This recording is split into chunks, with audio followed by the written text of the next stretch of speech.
Bienvenue sur Africa 24 dans cette nouvelle édition du Non-Stop Info. Voici les titres de l'actualité.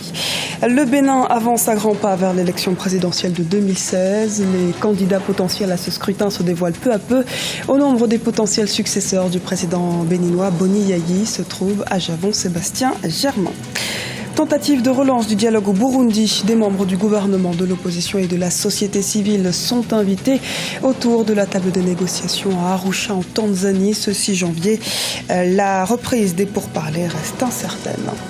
Focus sur le dynamisme économique africain, les perspectives de croissance avec 4,6% en PIB annuel sur la moyenne des 54 pays donnent une vision du potentiel économique. Le nouveau président burkinabé Roch Marc Christian Kaboré appelle à une coopération régionale pour atteindre l'émergence. Un candidat d'ores et déjà en campagne au Bénin. Ce dimanche 3 janvier, les sympathisants de Sébastien Germain à Javon se sont donné rendez-vous au stade Mathieu Kérékou de Cotonou, la capitale, lieu choisi pour la déclaration officielle de sa candidature à l'élection présidentielle de février 2016. Il prône en première ligne le rassemblement du peuple béninois. Écoutons-le. Oui, je suis votre candidat à l'élection présidentielle de février 2016. Oui, je serai le président de tous les Béninois sans distinction de région, d'ethnie, de sexe, de religion, de conviction politique et de catégorie socio-professionnelle. L'élection présidentielle de février prochain nous donne l'occasion de faire le choix du rassemblement et de la réussite, de la croissance et du développement. Ce rendez-vous est crucial pour l'avenir de notre pays et de nos enfants. Pascal Trésor Timirimana, retrouvé mort à Musaga, l'un des quartiers contestataires au Burundi. Les parents et les proches de l'artiste connu également sous le nom de Lissouba avaient exprimé leur crainte qu'il soit tué après son arrestation et assurent qu'il a été arrêté pour avoir manifesté contre le 3e mandat du président Pierre Nkurunziza. Âgé de 27 ans, ce chanteur jouait de plusieurs instruments traditionnels, dont les fameux tambours du Burundi. La police, elle, assure que c'était un criminel impliqué dans un meurtre. Le Burundi est donc secoué par des violences depuis avril 2015 à la suite de l'annonce de la candidature du président Pierre Nkurunziza pour un 3e mandat. Sa réélection en juillet n'a pas apaisé les tensions. Depuis, les médiations pour une sortie de crise se succèdent. Une reprise du dialogue est prévue ce 6 janvier. On fait le point tout de suite avec Graziella Giaconte.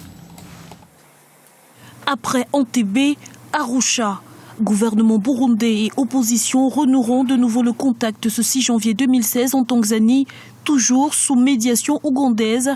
Un 2e volet de négociations pour tenter de dénouer la crise politique que traverse le Burundi depuis avril 2015 et qui a déjà fait plus de 1000 victimes et près de 200 000 réfugiés. Le dialogue est toujours le bienvenu en situation de non-entente. Il y a eu des négociations qui se sont clôturées avec l'accord d'Arusha.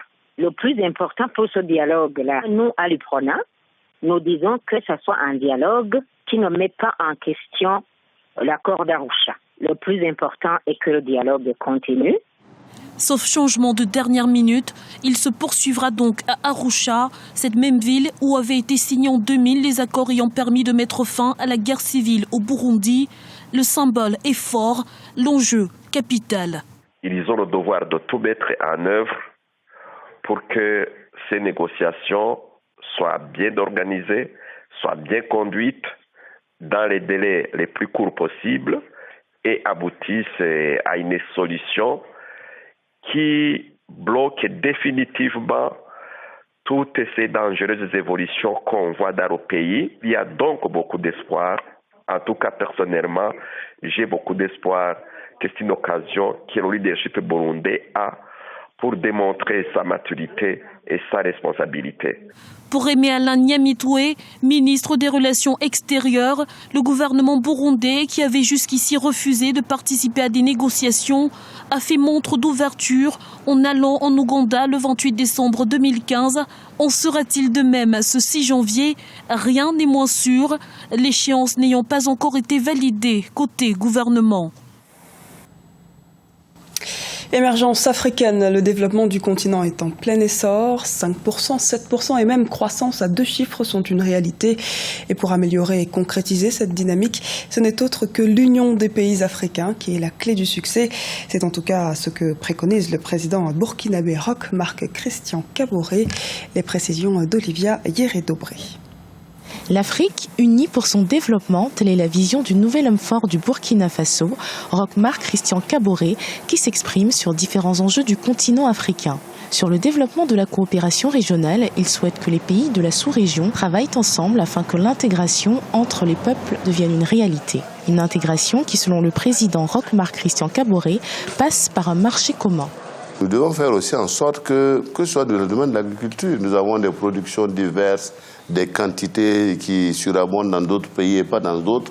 On doit avoir un marché commun pour pouvoir faire justement ce transfert de vivres et cette vente entre nos différents États. Il faut que nous travaillions à ce que l'intégration soit entre nos peuples soit une réalité.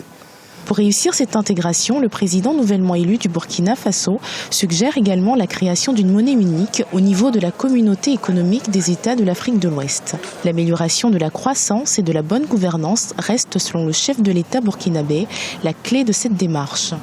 Nous sommes dans le principe effectivement qu'il faut avoir une monnaie, mais comme je dis, entre le principe et arriver à la réalité, il y a des préalables forcément. Vous savez également qu'il faut que nous puissions mettre à niveau les critères de nos économies respectives. Et de ce point de vue-là, je pense que chaque pays doit travailler à cela et il n'est pas évident que dans un délai de 5 ans, cela soit possible. Mais l'engagement est pris, il faut que nous travaillions à améliorer et la croissance et la bonne gouvernance de nos économies avant de créer une monnaie unique. Élu le 29 novembre 2015 avec 53,46% des voix, c'est le 29 décembre 2015 que le président Kaboré est entré en fonction au pays des hommes intègres. Parmi ses promesses de campagne, le nouveau chef d'État s'est engagé à lutter contre la pauvreté avec la création de plusieurs emplois, surtout pour les jeunes. Sur les 5 ans, le coût de ces grands chantiers a été estimé à 10,8 milliards d'euros sur un budget global de 15,2 milliards d'euros. Des dépenses que le gouvernement espère en majorité financer grâce au secteur privé, à la lutte contre la fraude et à l'aide internationale. C'était le journal de la rédaction. Merci de nous avoir suivis. À retrouver dans un instant une nouvelle édition du Non-Stop Info sur Africa 24.